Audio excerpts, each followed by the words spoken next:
Hello, everyone, and welcome to episode 164 of the True Crime All the Time Unsolved podcast. I'm Mike Ferguson, and with me, as always, is my partner in true crime, Mike Gibson. Gibby, how are you? Hey, I'm doing good, man. And you?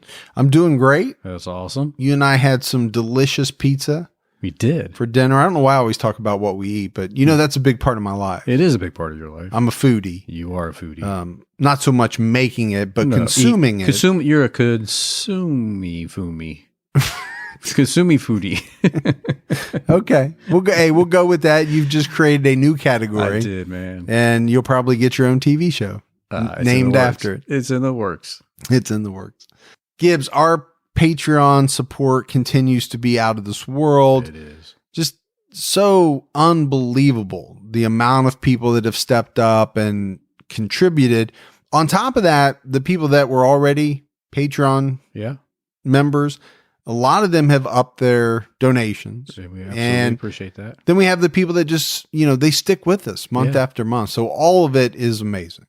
But let's start out with some new Patreon supporter shout outs. We had Heather Akers. Hey, Heather. Lynn Knight. Hey, appreciate it. Lynn. Ellen Hodgkinson. Hey, Hodgkinson. Lauren Stratton. Hey, Lauren. Linda Waller. What's going on, Linda? Yulia Bayakina. Ooh, Bayakina. Suanne Evans. Hey, Suanne. Angel of Upendi. Well, hi, Upendi. Katerina Apollonova. Apollonova? Yep. Stephanie Garcia. Hey, Stephanie. Joel Panian. Hey, Joel. Marty and Deanna Dunn. Hey, Marty and Deanna. Tina Lee Payne. What's going on, Tina? Samantha. Thank you, Samantha. Jessica Hedelin. Oh, Hedelin. Ralph Kawiti. Hey, Kawiti. Katie Paoletti. Hey, Paoletti. Linda Perez. Hey, thank you, Linda. Andrew Craigie. What's going on, Craigie? Gina. I appreciate it, Gina. Erica Signal. What's going on, Erica? Nico Ramsey. Nico? That's a cool name. Nico. Nico sounds Greek. Yeah, it does. And last but not least, Becca D. What up, Becca D? So we appreciate all that new support. And then if we go back into the vault, Gibbs, this week we selected Robin Hanna. Hey, Robin. Big on social media, just a big supporter of the show all the way around. Yeah, she's great. We had some great PayPal donations. We had Jennifer Warmuth. What's up, Jennifer? Liam Stevens. Hey, Liam. Kathleen Kelly. Hey, KK. Samantha Newey. What's going on, Samantha? And Jillian Jager. What's going on, or Jager. It's probably Jager? Or Yager. So it's either Mick Jagger's kid or the kid to the founder of Jagermeister drinks. Is that like Jägermeister? Or Jägermeister. Hey, when you drink it, you don't know what's going on. You don't know. You're just like, yeah, give me that and some Red Bull, please. All right. Right now, we have a brand new episode out on True Crime All the Time. We're talking about a man named Richard Farley. Yeah. And this guy was something, man.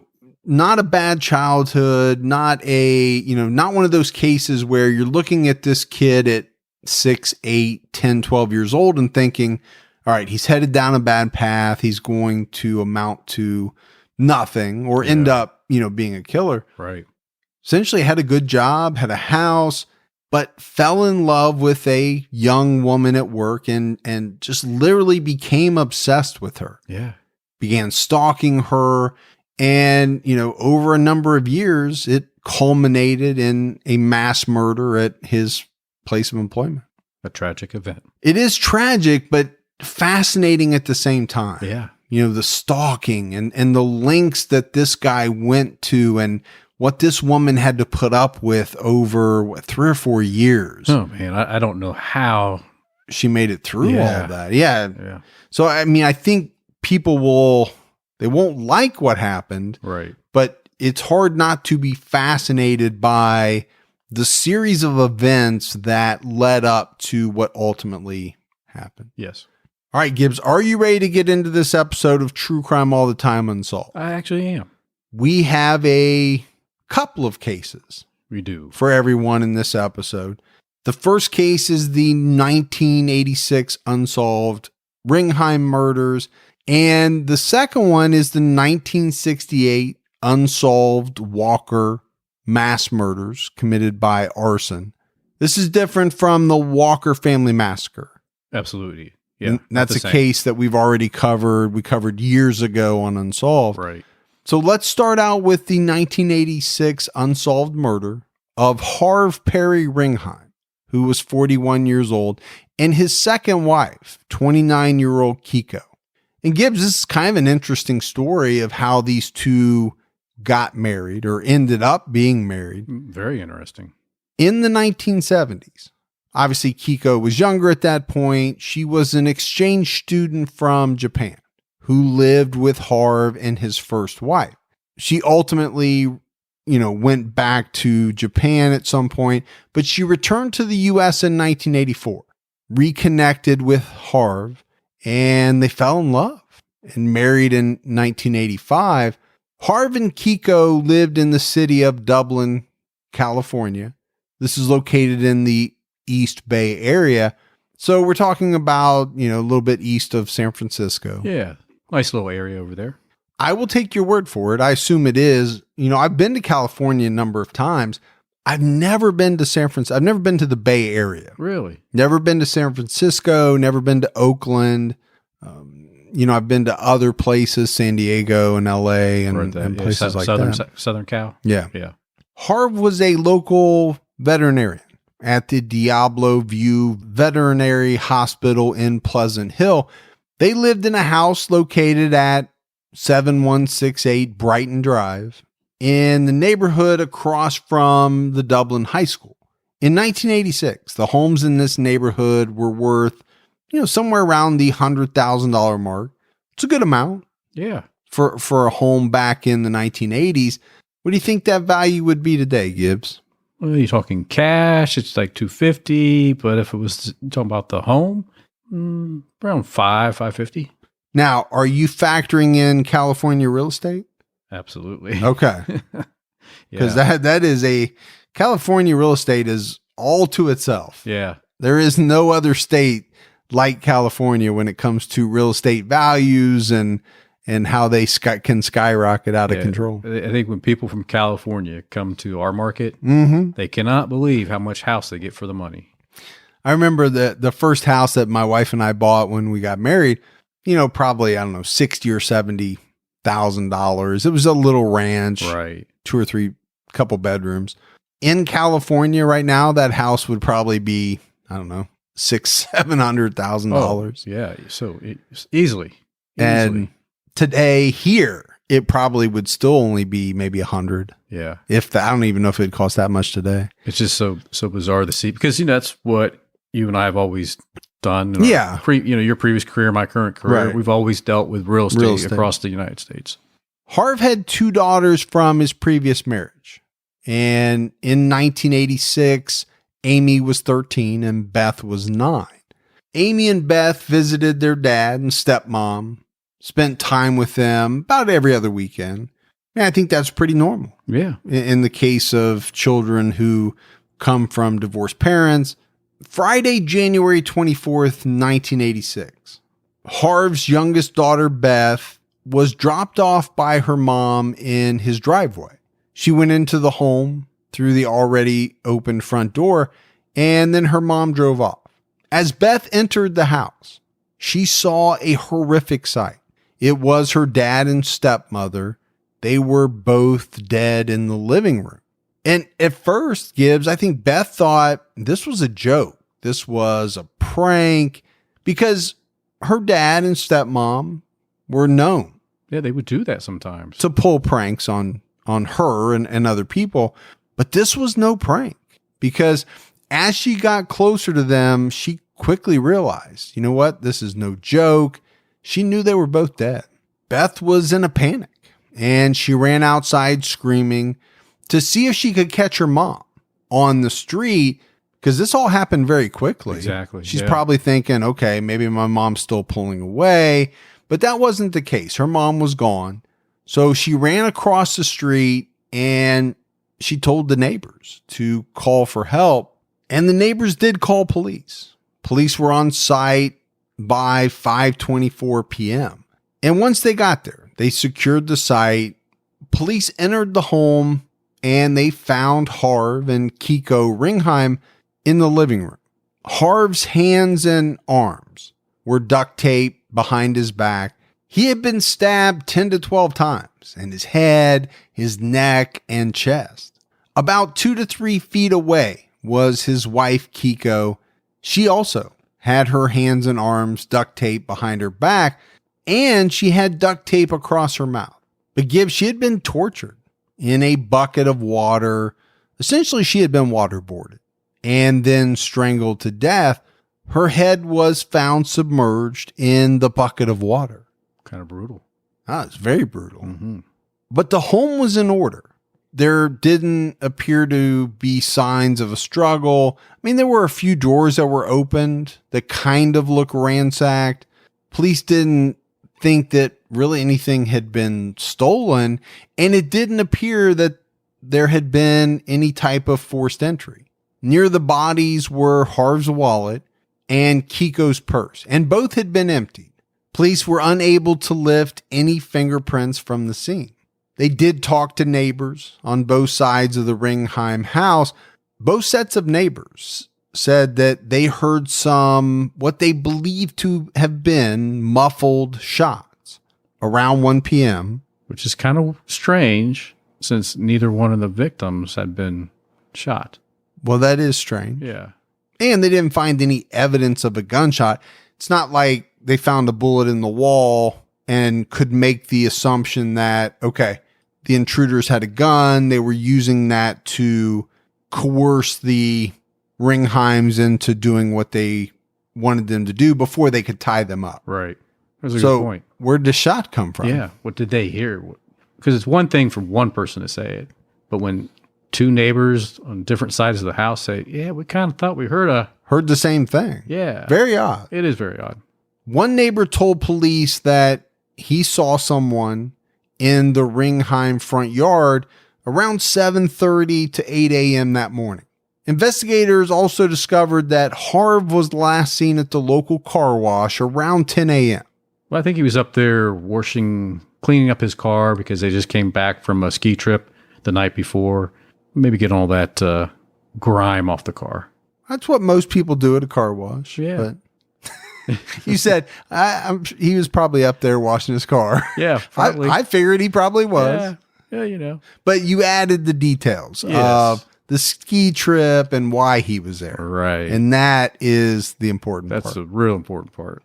Harve and Keiko had just returned on Thursday night, the night before.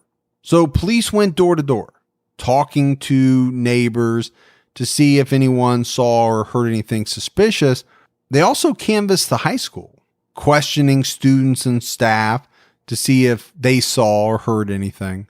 On the next day, the medical examiner was able to place the time of death for both Keiko and Harve somewhere between 11 a.m. and 3 p.m. on Friday. 4-hour window. Now, keep in mind, both neighbors said they heard the muffled shots around 1. Right. Which is in that window. I'm still confused by the muffled shots, but so what the police theory was at the time was that there was more than one suspect that came to the Ringheim home and they were known to the victims, right? So that explains the no evidence of forced entry. Most likely, if they knew them, they let them in. Once these people got inside, they quickly subdued the victims at gunpoint. They tied Harve's hands behind his back and they started to beat him. And then they switched and they began to work over Keiko right in front of Harve. They made him watch as they held her head underwater in the bucket, each time nearly drowning her. I mean, that's what's so vicious about the waterboarding. I think on TV, most of the time nowadays you see it as they're pouring water over somebody's head, but it really simulates the feeling that you're drowning and that helplessness of there's nothing I can do. I'm drowning. And you're seeing your person, in this case that you love, suffering, right? Harve is watching her suffer, thinking that she's going to die at any moment from drowning. Well, and to me, if it happened that way, it was very calculated. Okay. They could have continued to beat Harve let's say he had the information or he had whatever they wanted. They could have tried to beat it out of him, or they could terrorize the one that he loved, Keiko, right in front of him. To a lot of people, that's worse. Yeah. Hey, hell, beat me up. Don't hurt my family. Police believe that they continued to torture Keiko for maybe an hour, maybe even longer, until they decided to strangle her to death in front of her husband.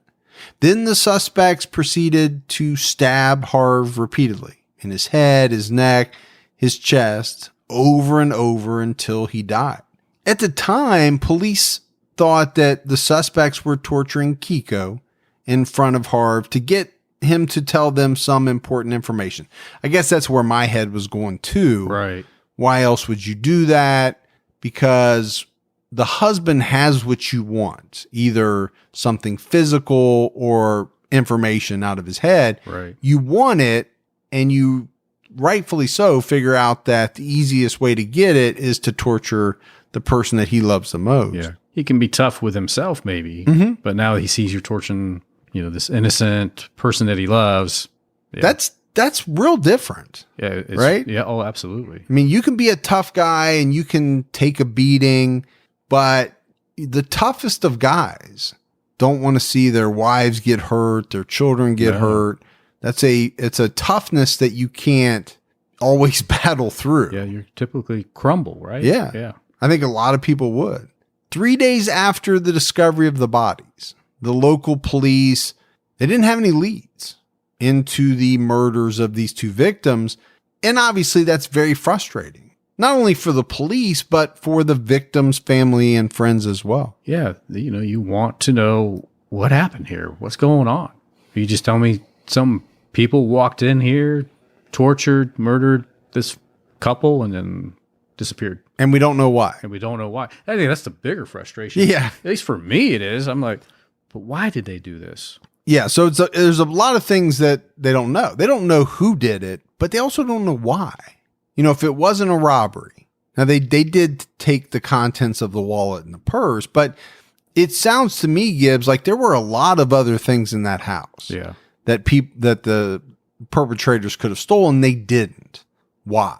In the early 2000s, police began to theorize about this murder again, because by this time they were able to process some DNA that had been recovered from the crime scene back in 1986. And the results of the DNA testing told them that there were two unidentified males inside the home that committed these murders. Okay.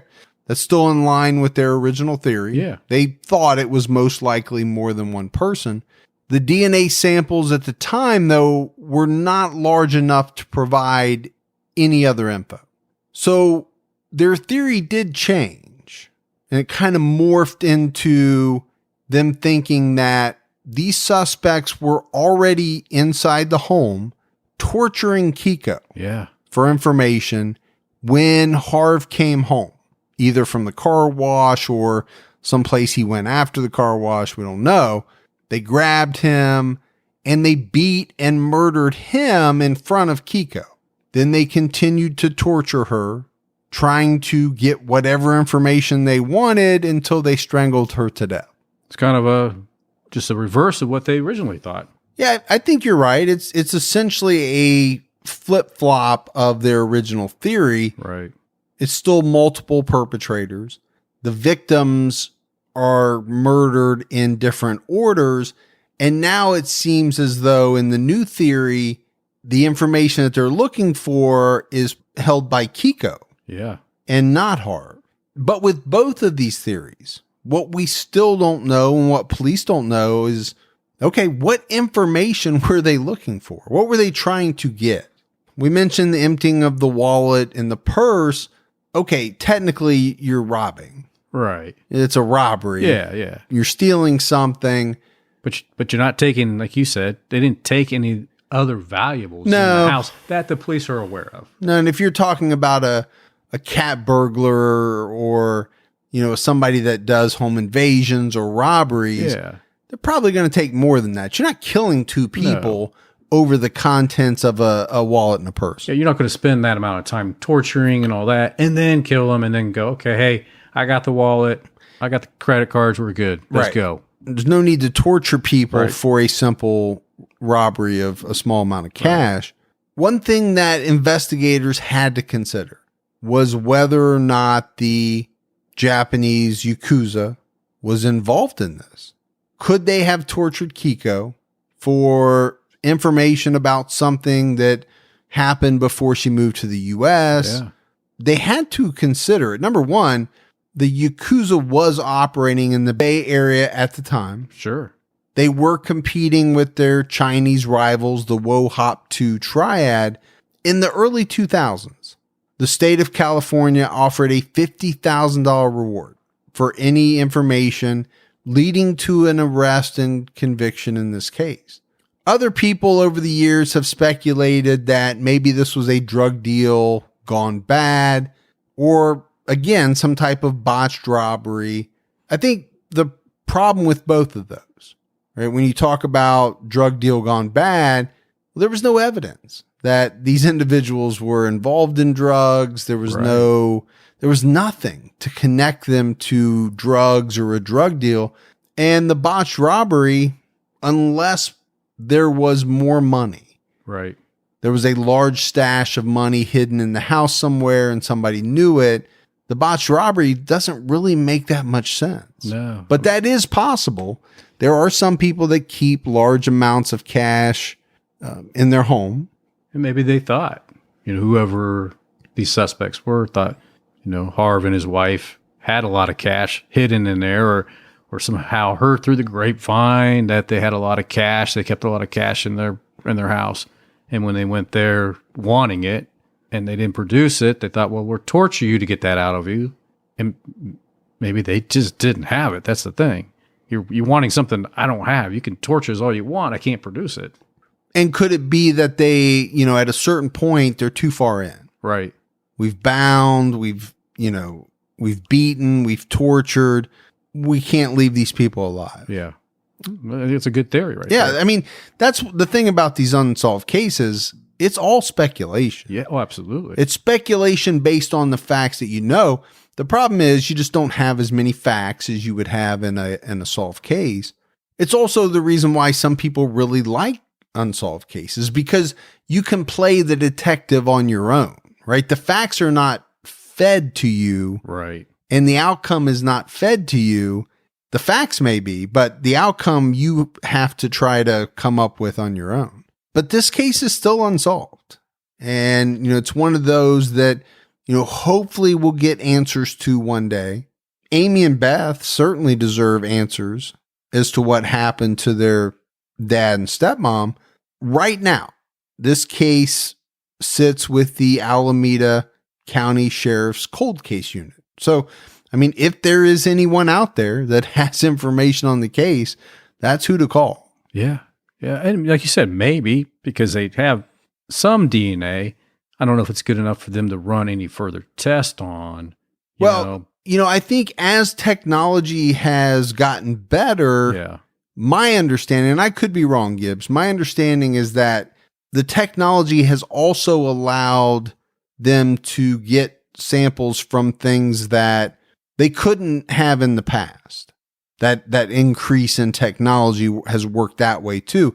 Wow. I don't know if it would work that way in this case or not. So again, another good reason to always keep and maintain the evidence. Yeah, no doubt about it.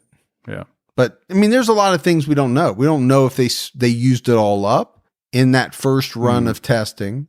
And then even so, even if they were able to get a good sample, no guarantee that the people that the sample belongs to would be in any of the databases. Now, there might be a chance because most likely they're criminals. Well, that's true. But if not, then you got to sit back and hope that one day somebody in their family comes through, you get a target match. Yep. So that's it for the case of the Ringheim family murders. Next, we go to the city of Clayton, California. This is in Contra Costa County. This case took place in 1968, Saturday, September 7th, at the home located at 1042 Panadero Court in Clayton. The house belonged to Richard Walker and his family. It was a nice ranch house. At the time, valued around $45,000, Richard and his wife, Carol Jean, decided to attend a fundraiser at John Muir Hospital that Saturday evening, and they left the children at home. They entrusted the older kids to watch the younger ones for a few hours. Yeah, we all do that now and then. Yeah. I mean, all parents do that at one point or another, depending on how old their kids are and how comfortable they are with that. Around 1:45 a.m. Sunday morning, the Walkers headed home. And as they entered their neighborhood, they saw smoke and they saw flames shooting as high as 60 feet in the air. Pretty high. It's very high. Yeah. Gibbs, this is a nightmare scenario to any parent. Just hearing or seeing a fire truck, an ambulance, a police car that you think is heading towards your home, that makes people very nervous when they know their children are there. Every time that I would see the sirens come towards my plat, if I just left, I felt like I needed to turn around, make sure is that going back to my house? Because in the minute since you left your house, one of the kids has caught the house on fire. Exactly. I just like, wait a minute, man. So I always have to call, back in the day. Yeah. And I laugh, I joke about it, but it's true. Even if you knew there's no way I've been gone long enough for something to happen. Yeah. Doesn't change the fact that it goes through your mind that I better check on these kids. Yeah, it definitely messes with you. As Richard and his wife pulled onto their street, very quickly, they saw that their house was on fire and they saw a firefighter in their yard working to put it out. Of course, they immediately scanned the scene for their family, for their kids. You would. Richard and his wife, they don't see the kids standing outside of the house. And then the worst thing that could happen happens. They see the lifeless bodies of their children being carried out, and authorities come over, they approach them, and they tell them what happened just before they arrived home. Authorities said that one of their neighbors, James Hansen, heard an explosion and saw flames shooting out of the house, so he yelled for his dad to call for help. When first responders arrived, it was around 1:24 a.m. The house was in flames, and another neighbor by the name of Dale Cross was able to break a window at the home and pull the couple's 6-year-old daughter, Carolyn, from the fire.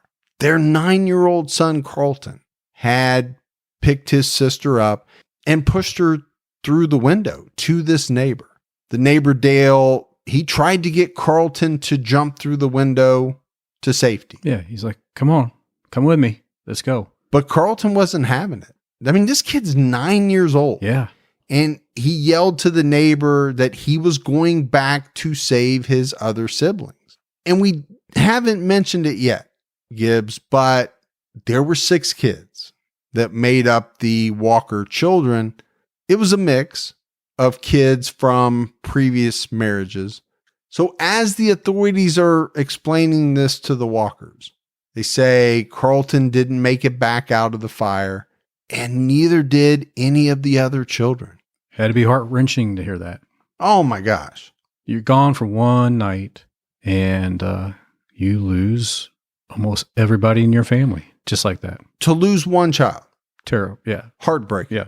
To lose 5 children in one night. Yeah. Unimaginable. And then I think afterwards, Gibbs, the fact that you left the kids alone. Right. To go somewhere. The guilt that would just eat you up inside. Yeah. It would be unbearable to many people. Why didn't we come home sooner? Why did we even leave? Why didn't we get a babysitter? Why didn't we do this? You could play the what if game and you would beat yourself up for forever. Easily, yeah. One neighbor told the press about the fire department when they got on the scene. By that point, there was nothing really that they could do. The fire was roaring. Yeah. Well, when you got flames shooting 60 feet up in the air, yeah. The fire didn't just start. Right. It is burning out of control. All 5 children died from smoke inhalation. Some suffered burns. This all came out after the Contra Costa County coroner's autopsy report was released. The children that died in the fire were 20-year-old Linda Lee Walker, 3-year-old Theodore, 6-month-old Mary Ann. You also had 9-year-old Carlton. That was the boy that we talked about who ran back in the fire to help his siblings. His 13-year-old sister, Cynthia, died as well. So there was a big age range. Yeah, pretty big scattered gap, I guess. Yeah, among the kids. A lot of that probably had to do with the fact that they came from mixed marriages. Right. So somebody had a child 20 years before. Yeah. And probably the two of them had some of these. We don't know all the details. Obviously, the real young baby they had together. Absolutely, yeah, the 6 months old. The only surviving child was 6-year-old Carolyn, who suffered from smoke inhalation before Dale Cross pulled her out of the house. This news was so tragic. It was shocking. It was heartbreaking, obviously to the parents, but really to everyone, neighbors, anyone around who heard this. They would have been heartbroken by the fact that 5 children lost their lives, and knowing that this family lost all but one of their children in a single night. One thing reported by the press was about 9-year-old Carlton. We mentioned him. He could have gotten out, but he chose to run back and help his siblings. When he was found, Gibbs, he had his 6-month-old sister in his arms, and authorities could tell that he was moving away from the crib towards the window, but he couldn't make it. Man. The smoke, the fire, it just got him. But that'll bring a tear to your eye. I mean, the whole thing is tragic. Yeah. Think about this 9-year-old trying to save his 6-month-old sister. This is like the bravest kid ever. Never gave up, man. No. Most kids that age, they would be so frightened. The last thing that most kids that age, I would think, would think about is, I'm going back to face the fire. Yeah. Not this kid. Man, it's moving to think about the fact that he made the conscious decision. I'm not saving myself until I've saved my siblings. Yeah. It's just unbelievably heroic. Heroic. That's the only word I can think of. Yeah, I agree with you. The community held a service for all the children on September 8th, and hundreds of people attended. Yeah, that's a tough one to go to. It's very tough. Yeah. I'm glad the community showed up, but it's just, man, I don't like to go to viewings and funeral anyway. Most people don't. Yeah. It's awkward. It's tough. You never know what to say. Right. But to go to the funeral of 5 children, man, I mean, there's nothing you can say at that one. That's a rough day. It's a very rough day. But there's no doubt the community did turn out to support the family in their time of need. The authorities investigated the fire, and they quickly realized that it was no accident. They ruled it as arson and thought, we got a mass murder here. Somebody deliberately set this fire and killed 5 people. They were able to determine that someone threw some type of explosive device through the front window of the home around 1 a.m. on September the 8th, and it landed on the couch, and that's what started the fire. They also stated that the floor in front of the couch had some type of accelerant poured on it. So I think the challenge was, how did that get there? Yeah, I mean, they couldn't be 100% certain if it came from the device that was thrown through the window or was another object tossed in before. Could be a balloon, right? Like a water balloon, but filled with some type of accelerant. I think the one thing it does for me is really give an understanding of how the fire got out of control so quickly. Yeah.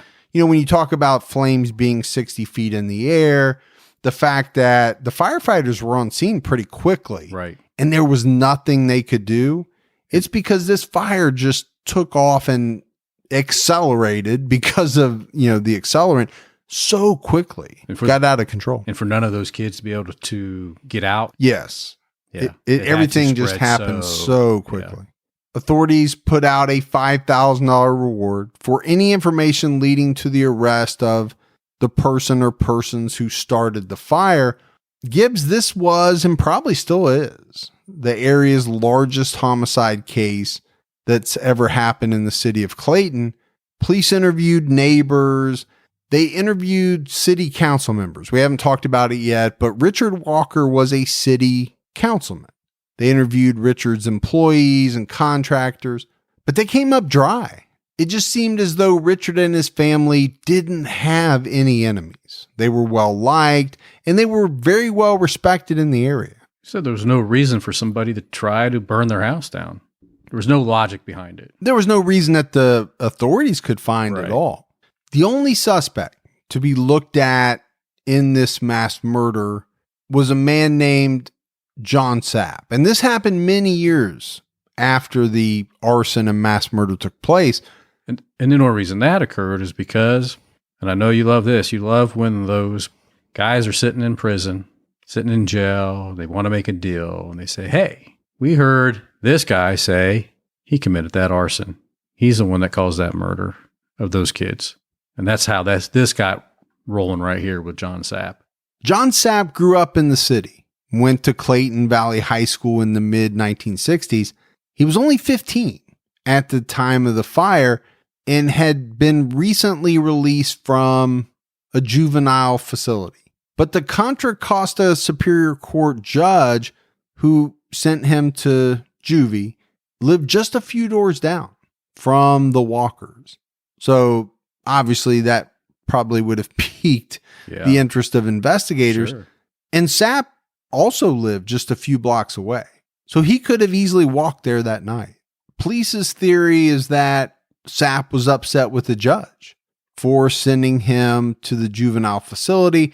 So he wanted to get revenge. Once he got out, he just had the wrong address and he burnt down the wrong house. The problem is it's a theory. Police don't have any physical evidence. They don't have any eyewitness evidence to support the theory. They only have the circumstantial evidence. Gibbs, that you mentioned, John was a pretty bad kid. Oh, yeah. And as a young adult, he got into a lot of trouble as well.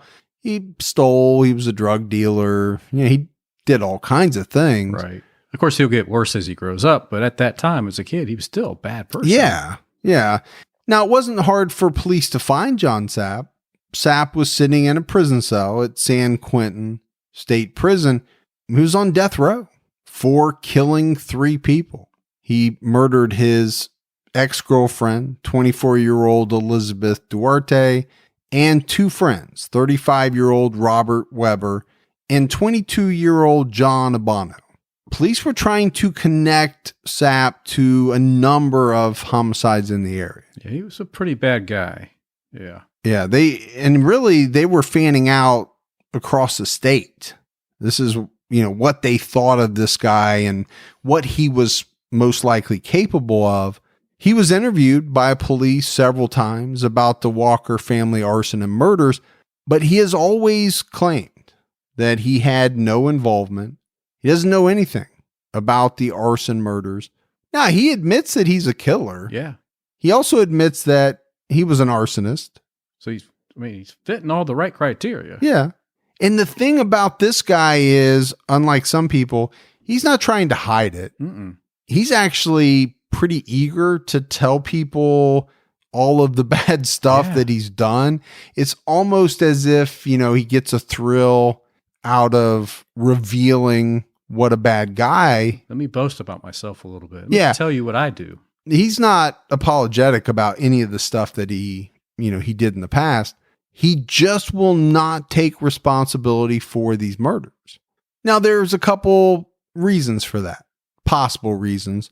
Number 1, that he didn't do it. Right. Number 2, because it involves young children. And you and I have seen that before. Yeah. And, I'm thinking about like Arthur Shawcross. Arthur Shawcross was pretty okay talking about most of his murders. Yes. But when it came to talking about the murders of small children, he didn't want to. No. He just flat out refused in some of the interviews. And that's a thing that a lot of people don't want known. They don't want to be associated with that. Yeah, they're okay for you to know that they killed 20-something-year-olds, 30, 40, 50, 60, whatever it is. But when you're talking about 6, 4, a 6-month-old baby, Oh, man. they don't want to be associated with that at all. No, not at all. Whether it's because they're actually sorry about what they did, or they don't want that out in the prison, that they're a child killer. Yeah. Because they don't want to face the repercussions of what that might bring. It could be a combination of both. Yeah, it could be. But without any evidence or an eyewitness, it's really almost impossible for police to move forward with the case against Sapp. The Walker mass murders remain unsolved for now. There's a lot of things that could happen. Maybe one day he'll decide to confess to them. Yeah, maybe upon his execution, he'll say, hey, you know what? That was me. Yeah. I mean, maybe I don't know if you still call it a deathbed confession. Yeah. But he's in California, so he may never be executed. Well, you're right. He'll probably die from natural causes before that ever happens. We've been talking about that quite a bit lately. Right. I think the other thing is, it's possible that they could find a new suspect. Anything's possible. Sure. Richard Walker passed away in 2001, never getting justice for his loved ones. Carol Jean is still alive, and along with their surviving daughter, Carolyn, living in Northern California. So Gibbs, they're still alive, but both of them haunted by what happened that night. They'll never forget it, and they'll never forget their loved ones. No, there's no way that you could ever forget that.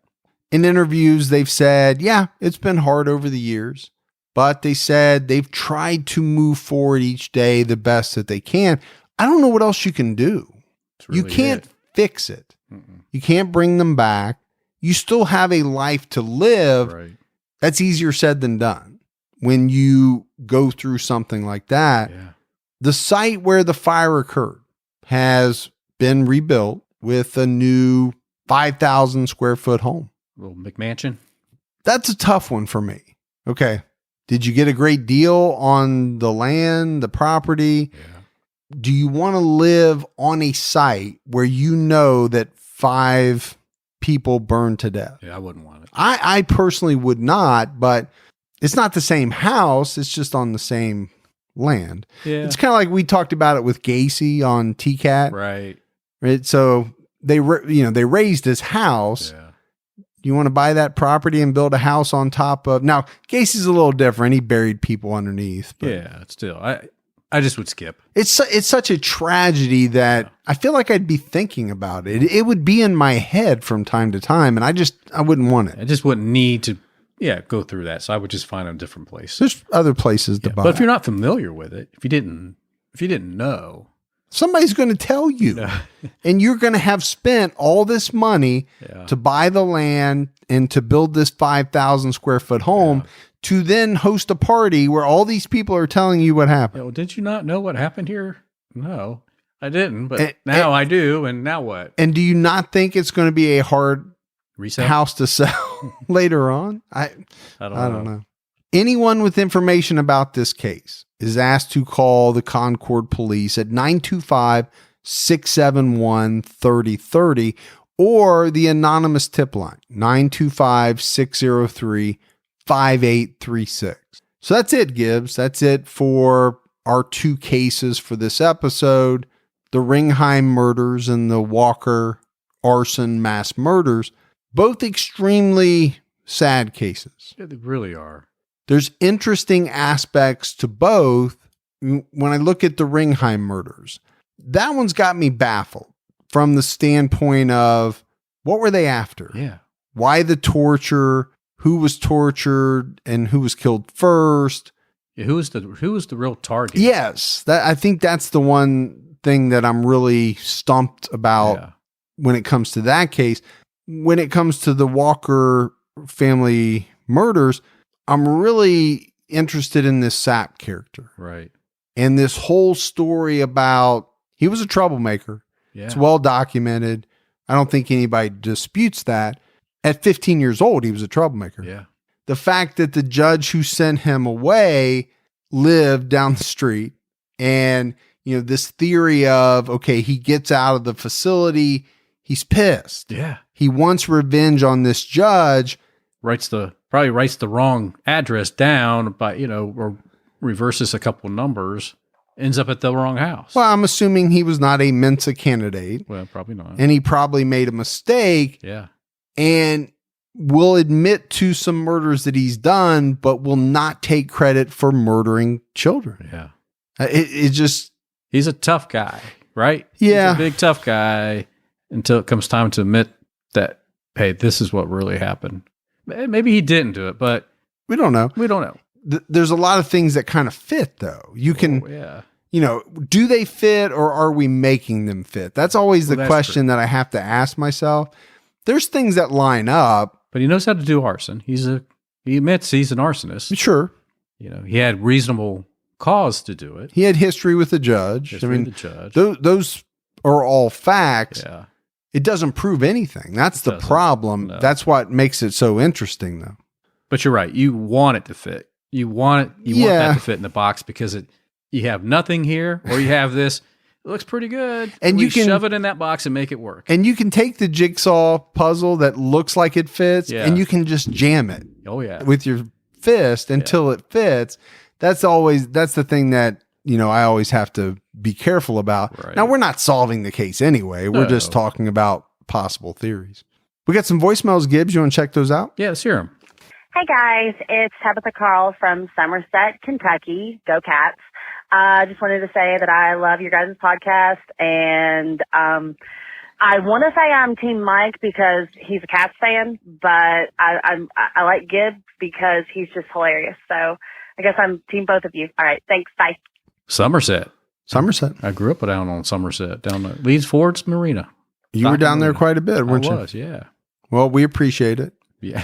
She's not going to get my Cats season tickets unless she switches over to Team Mike. That's plain and simple. Well, it was good knowing you. She just switched. She wants those season tickets, man. Hey, get the tickets. Take me to the game. My seats are not that great. Oh, well, then I don't want to go to the game. I'll be on courtside. Oh, what's that coach's name? Calipari. I want to be right behind him. Yeah. Hey, you're going to have to earn a lot more money than you do because... Well, you won't even take me to your games with your tickets. So. It's because you don't understand basketball. That's totally different. Hey, I get basketball. I just don't know the coach's name.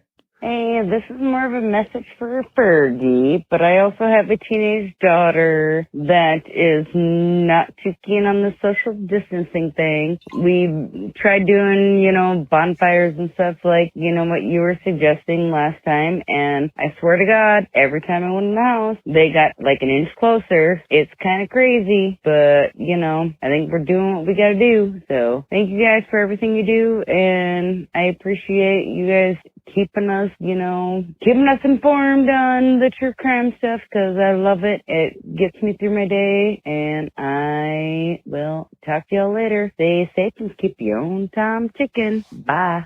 Yeah, there's no doubt. Social distancing with a 19-year-old who has a boyfriend, it's tough. Yeah, and especially a 19-year-old who came back from college. Yeah. Her boyfriend was with her at college. Right. They spent every day together. Now to ask them to go, months without seeing each other or talking through glass, it's almost impossible, man. They want to get in that car. They want to go to Dunkin' Donuts and get some kind of whatever iced mocha latte, chino. I don't even know what it is. Exactly what they want to do. Yeah. And it's hard to say no. You're doing the best you can. Yeah. Just like she said, we're all doing the best we can. Exactly. And hoping that that's enough. Yeah. Because when you look at it, you are taking a chance. Sure. By doing that. Yeah. You're taking a chance that she's coming back to bring something in, but risking it all right there. Risking it all. Risking it all. Hi, Gibby and Mike. See you switch up. I'm Angela from Boston and leaving a message to say how much I love the podcast, both TCAT and Unsolved. It actually took me a while to get into the podcast, but eventually I was hooked. And in no time, I finished TCAT and now onto Unsolved. Both of you guys crack me up, especially Gibby. Listening to Unsolved and you guys giving out shout outs. Gibby called the girl Ruthie when Mike said Ruthie. That was classic. But I think a really interesting case you guys could do would be on the Swedish nanny murder, which is one of the most tragic and strange murders in Boston. It occurred around 1996. Karina Homer, a 20-year-old Swedish au pair, she disappeared outside of a Boston nightclub, and then 12 hours later, her severed body was found in a dumpster by a homeless person. So that would be a good one to cover if you guys have time. But keep doing what you guys do and do it your way and keep your own time ticking. Thanks, guys. We do that one? No. Okay. I don't think so. Sounds familiar a little bit. I don't know why. I don't remember Swedish name. We did something about an au pair one time. Yeah. But I thought it was from another country. It might have been. I don't know. You're in charge of Unsolved, man. I got it You down. got that down. I got it down. But that's a good case to look into for sure. Absolutely. We'll do that. Assuming we haven't already done it. Yeah. Dude, when you get to so many episodes, it is impossible to remember. Yeah. For sure, which ones you've done and which ones you haven't. Yeah. I have to pull up an Excel spreadsheet. Yeah. And just, look. A lot of times it rings familiar. Like, It does, I know. Didn't we? I think we did, but yeah. Well, thank you for that. What's up, Mike? What's up, Gibby? It's John calling from Florida. Real quick, I don't want to take sides. Love you guys both. I did want to say I started watching you guys when I was 16. I'm 18 now, so I'm probably one of the younger listeners, I guess, but I just want to thank you guys. You get me through work, every single day. I've been catching up on all your episodes. Just got into Unsolved. Just finished your normal TCAT. Anyways, I had a suggestion. It's the case, the murder of Jerry Michael Williams, out of Tallahassee. I grew up around the Tallahassee area. I actually knew that guy, back in the day. Now, I was really young, during the time I duck hunted with him. Anyways, I thought you guys would think the case is interesting because of how certain people involved with the case are sentenced. Anyways, yeah, hope you guys give it a look. Stay safe and keep your own time ticking. Did we do that? No, just I might have put that on the wrong one. At first, I thought that was Unsolved, but that sounds like it's a solved case. Yeah. But we'll definitely look at it for TCAT. I think I just put it on the wrong podcast. I think you did. Yeah. But anyway, we appreciate that. We got him hooked in early. Yeah. Like yeah. that. And it's awesome that he stuck with us. And, we appreciate everyone listening. But that's it. That's it for another episode of True Crime All the Time Unsolved. So from Mike and Gibby, stay safe and keep your own time ticking.